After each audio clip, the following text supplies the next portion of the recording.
Hi friends, hello. ನಿಸರ್ಗ ಪ್ರಿಯ ಚಾನಲ್ನಲ್ಲಿ ಇವತ್ತು ನನಗೊಂದು ವಿಶೇಷ ಏನಂತಂದರೆ, ನಿಮಗೆ ಇವತ್ತು ಥೈಲ್ಯಾಂಡನ್ನು ಪಟ್ಟಾಯದಲ್ಲಿರುವಂಥ ಫ್ಲೋಟಿಂಗ್ ಮಾರ್ಕೆಟ್, ಅಂದರೆ ನೀರಿನ ಮೇಲಿನ ಮಾರ್ಕೆಟ್ ಕಾಣುತ್ತೆ, ಅದನ್ನು ತೋರಿಸ್ತೀನಿ. ಬನ್ನಿ ನೋಡೋಣ. ಈಗ ಬಹುಶಃ ಜಗತ್ತಿನ ಅತಿ ವಿಶಾಲವಾದಂಥ ಫ್ಲೋಟಿಂಗ್ ಮಾರ್ಕೆಟ್ ಅಂದರೆ ಪಟ್ಟಾಯ ನಗರದಲ್ಲಿರ್ತಕ್ಕಂಥ ಈ ಫ್ಲೋಟಿಂಗ್ ಮಾರ್ಕೆಟ್. ಯಾಕೆಂದರೆ ಬೇರೆ ಬೇರೆ ನಗರಗಳಲ್ಲಿ ವಿಯಟ್ನಾಮಲ್ಲಿ ಕೂಡ ಈ ಥರ ಫ್ಲೋಟಿಂಗ್ ಮಾರ್ಕೆಟ್ಗಳಿದ್ದಾವೆ. ಆದರೆ ಆ ಎಲ್ಲ ಫ್ಲೋಟಿಂಗ್ ಮಾರ್ಕೆಟ್ಗಳಿಗೆ ಕಂಪೇರ್ ಮಾಡಿದ್ರೆ ಈ ಫ್ಲೋಟಿಂಗ್ ಮಾರ್ಕೆಟ್ ಅಥವಾ ತೇಲುವ ಮಾರುಕಟ್ಟೆ ಅಂತ ಏನು ಕರೀತಾರೋ ಬಹಳ ವಿಶಾಲವಾದದ್ದು. ಪಟ್ಟಾಯ ನಗರದ ಸುತ್ತ ಇರತಕ್ಕಂಥ ಸಮುದ್ರದ ನೀರು ಮತ್ತು ಅಲ್ಲಿ ಬರ್ತಕ್ಕಂಥ ಬ್ಯಾಕ್ ವಾಟರು, ಅದರಿಂದ ಬರ್ತಕ್ಕಂಥ ಒಂದು ನದಿಯ ರೂಪದಲ್ಲಿರ್ತಕ್ಕಂಥ ಈ ಭಾಗವನ್ನು ಬಹಳ ಬುದ್ಧಿವಂತಿಕೆಯಿಂದ ಇಲ್ಲಿನ ಸರ್ಕಾರ ಒಂದು ಫ್ಲೋಟಿಂಗ್ ಮಾರ್ಕೆಟ್ ಆಗಿ ನಿರ್ಮಾಣ ಮಾಡಿದೆ. ಇಲ್ಲಿರ್ತಕ್ಕಂಥ ಎಲ್ಲ ಮಳಿಗೆಗಳನ್ನು ನೋಡಿ ಗಮನಿಸಿ, ಮರದಿಂದ ನಿರ್ಮಾಣ ಮಾಡಲಾಗಿದೆ. ಈ ಮಳಿಗೆ ಅದರಲ್ಲೂ ವಿಶೇಷವಾಗಿ ಟೀ ಕುಡ್ಡಿಂದ ನಿರ್ಮಾಣ ಮಾಡಿದ್ದಾರೆ. ನೀರೊಳಗಡೆ ತನ್ನ ಶೆಲ್ಫ್ ಲೈಫನ್ನು ಉಳಿಸ್ಕೊಂಡಿರ್ತಾನೆ ಕಾರಣಕ್ಕೋಸ್ಕರ ಟೀ ಕುಡ್ಡಿಂದನೇ ಇಲ್ಲಿರ್ತಕ್ಕಂಥ ಎಲ್ಲ ಮಾರುಕಟ್ಟೆಯ ಡಿಸೈನ್ಗಳನ್ನ ಮಾಡಲಾಗಿದೆ. ಮತ್ತು ಇಲ್ಲಿನ ಡಿಸೈನ್ ಕೂಡ ಇಲ್ಲಿನ ಪಾರಂಪರಿಕ ಥೈಲ್ಯಾಂಡಿನ ಥಾಯ್ ಸಂಸ್ಕೃತಿ ಏನಿದೆ ಆ ಸಂಸ್ಕೃತಿಗೆ ಹೊಂದಿಕೊಂಡಂಗಿರುವಂಥ ಮಾರುಕಟ್ಟೆ ಇದೆ. ಹಿಂದೆ ಇಲ್ಲಿನ ಒಂದು ಕಮ್ಯುನಿಟಿ ಇತ್ತಂತೆ, ನದಿ ಬಯಲಿನಲ್ಲಿ ಟ್ರೈಬಲ್ ಕಮ್ಯುನಿಟಿ, ಅಂದರೆ ಥೈಲ್ಯಾಂಡಿನ ಮೂಲ ನಿವಾಸಿ ಕಮ್ಯುನಿಟಿ. ಅವರು ನದಿ ಬಯಲಿನಲ್ಲಿ ವ್ಯಾಪಾರ ವ್ಯವಹಾರಗಳನ್ನ ಚಟುವಟಿಕೆಗಳು ಮಾಡಬೇಕಾದ್ರೆ ಬಹಳ ಕಷ್ಟ ಆಗ್ತಾಯಿತ್ತು. ಹಾಗಾಗಿ ಏನು ಮಾಡ್ತಿದ್ರು, ತಮ್ಮೆಲ್ಲ ಉತ್ಪನ್ನಗಳನ್ನು, ಕೃಷಿ ಉತ್ಪನ್ನಗಳನ್ನ ಪ್ರಮುಖವಾಗಿ ಈ ನದಿ ನೀರಿನ ಮುಖಾಂತರ ತೇಲ್ಸ್ಕೊಂಡು ತಗೊಂಡು ಬರ್ತಿದ್ರಂತೆ. ಸೊ ಆ ಪದ್ಧತಿಯನ್ನು ಈ ಕಾರು, ಲಾರಿ, ಟ್ರಕ್ ಇವುಗಳೆಲ್ಲ ಬಂದ ಮೇಲೆ ಅಂಥ ಒಂದು ಸಾಂಪ್ರದಾಯಿಕ ಪದ್ಧತಿ ಅಥವಾ ಒಂದು ಫಿಸಿಕಲ್ ಎಕ್ಸಸೈಜ್ ಬೇಡುವಂಥ ಪದ್ಧತಿ ನಿಂತೋಯ್ತು.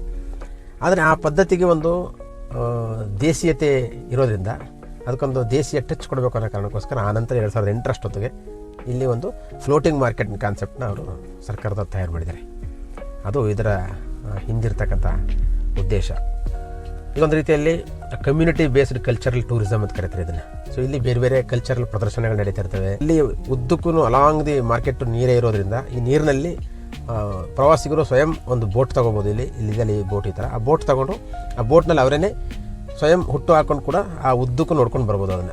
ಸೊ ಒಂದು ದಿನ ಬೇಕು, ಒಂದು ಪೂರ್ತಿ 27 ಎಕರೆ ಇರ್ತಕ್ಕಂಥ ಈ ಪ್ರದೇಶದಲ್ಲಿ ಬೋಟಿಂಗ್ ಮಾಡಿಕೊಂಡು ಅದೆಲ್ಲವನ್ನು ನೋಡಿಕೊಂಡು ಶಾಪಿಂಗ್ ಮಾಡಿಕೊಂಡು ಒಳಗಡೆ ಪಾರಂಪರಿಕವಾದಂಥ ಥಾಯ್ ವಿಶೇಷ ತಿಂಡಿ ತಿನಿಸುಗಳನ್ನ ತೊಗೊಂಡು ನಾವು ಶಾಪಿಂಗ್ ಮಾಡಬೇಕು ಅಂದರೆ ಒಂದು ದಿನ ಫ್ಲೋಟಿಂಗ್ ಮಾರ್ಕೆಟ್ಲೇ ಹಿಡಿಯುತ್ತದೆ. ಅಂಥ ವಿಶೇಷವಾದಂಥ ಆಕರ್ಷಣೆಯನ್ನು ಹೊಂದಿದೆ.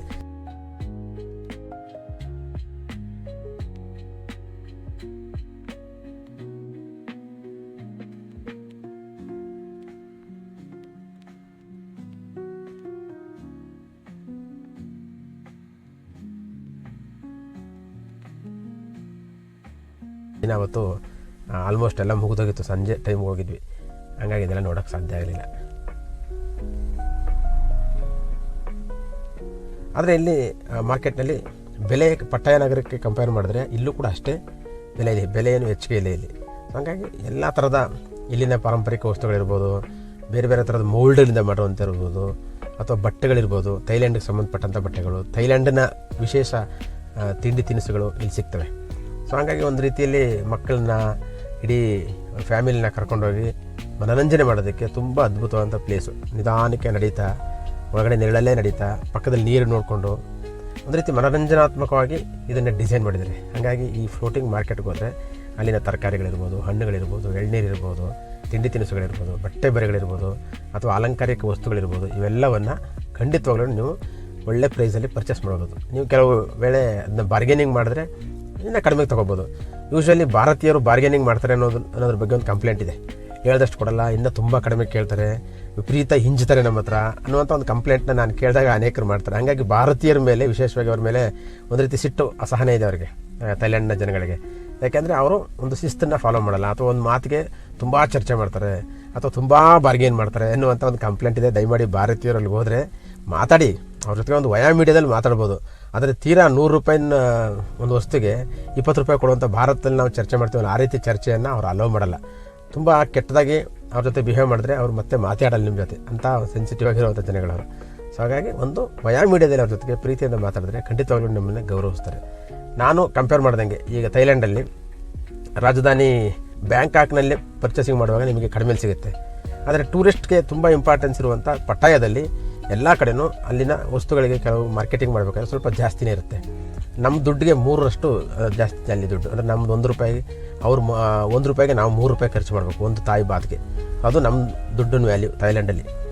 ಸೊ ಹಂಗಾಗಿ ಅದನ್ನು ನೋಡಿಕೊಂಡು ನಾವು ಕ್ಯಾಲ್ಕುಲೇಟ್ ಮಾಡ್ಕೊಂಡು ತೊಗೊಂಡ್ರೆ ಅಂತ ಏನೋ ಬಿಗ್ ಡಿಫ್ರೆನ್ಸ್ ಅಂತ ಏನು ಬರಲ್ಲ ಇಂಡಿಯಾಕ್ಕೂ ಅಲ್ಲಿಗೂ ಕಂಪೇರ್ ಮಾಡಿದ್ರೆ.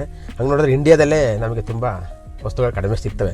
ಏನಂದರೆ ಥೈಲ್ಯಾಂಡ್ಗೆ ಹೋಗಿದ್ದೀವಿ ಅನ್ನೋ ಕಾರಣಕ್ಕೋಸ್ಕರ ಅಲ್ಲಿನ ವಿಶೇಷವಾದಂಥ ಏನಾದರೂ ವಸ್ತುಗಳಿದ್ದರೆ ತರ್ಬೋದು ಅಷ್ಟೇ. ಆ ಕಾರಣಕ್ಕೋಸ್ಕರ ಆ ದುಡ್ಡನ್ನ ಕಂಪೇರ್ ಮಾಡಬೇಕು ಹೊರತು. ಬಟ್ ಬೇರೆ ವಿಚಾರಕ್ಕೆ ಕಂಪೇರ್ ಮಾಡಿದ್ರೆ ಅಂಥ ವಸ್ತುಗಳು ನಮ್ಮಲ್ಲೂ ಸಿಗ್ತವೆ, ಕಡಿಮೆಗೆ ಸಿಗ್ತವೆ ಭಾರತದಲ್ಲಿ. ಅಂದರೆ ಅಲ್ಲಿ ಹೋಗಿದ್ದೀವಿ ಅನ್ನೋ ಕಾರಣಕ್ಕೋಸ್ಕರ ಅಲ್ಲಿನ ವಿಶೇಷ ಅನ್ನುವಂಥ ಯುನೀಕ್ ಆಗಿರ್ತಕ್ಕಂಥ ಮೆಟೀರಿಯಲ್ಸ್ಗಳನ್ನ ತರಬೋದು ನಾವು, ಅಥವಾ ಯುನೀಕ್ ಆಗಿರ್ತಕ್ಕಂಥ ಊಟೋಪಚಾರಗಳನ್ನ ಮಾಡ್ಬೋದು. ನಮ್ಮ